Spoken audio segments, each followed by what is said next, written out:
The Sahara is the largest hot desert on Earth.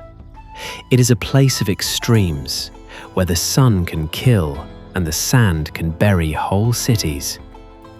But for thousands of years, one group of people has mastered this ocean of sand.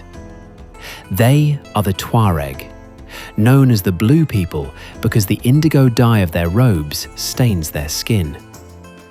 On May 9th, 1909, a strange man living in a stone hermitage in the Hoggar Mountains of Algeria was finishing a project that would change how the world saw the Sahara.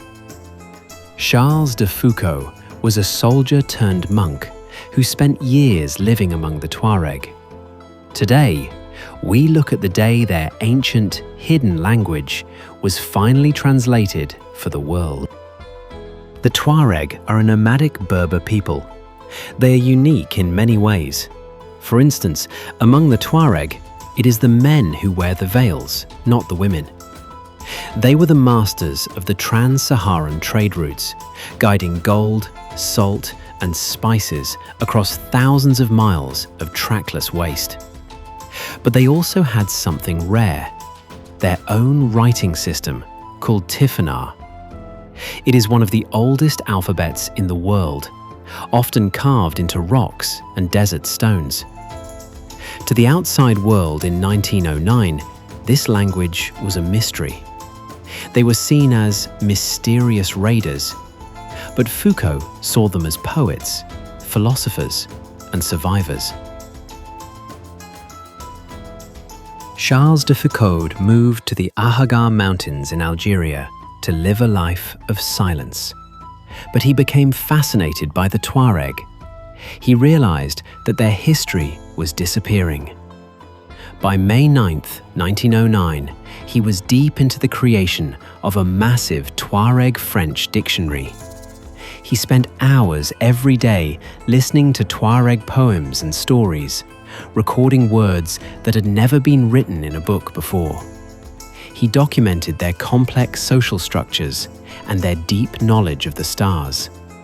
His work was a bridge.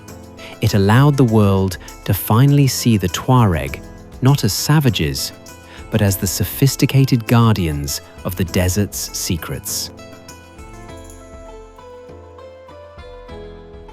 Today, the work that was crystallized on May 9th has a modern legacy. The Tifinagh script is now an official alphabet in Morocco and Algeria. You can find it on street signs, in books, and even on your smartphone keyboard.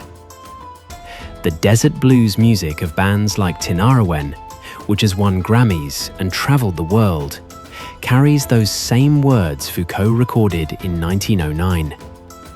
The language of the Blue People didn't just survive, it thrived, proving that the culture of the Sahara is as permanent as the mountains themselves.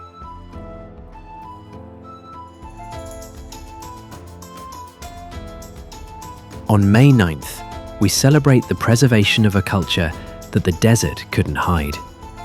It reminds us that every language is a map of a people's soul. Thanks for joining us for On This Day in Africa. Have you ever heard the haunting sounds of Saharan music? Tell us your favorite desert story in the comments. Don't forget to subscribe as we uncover more hidden gems of our history. See you tomorrow.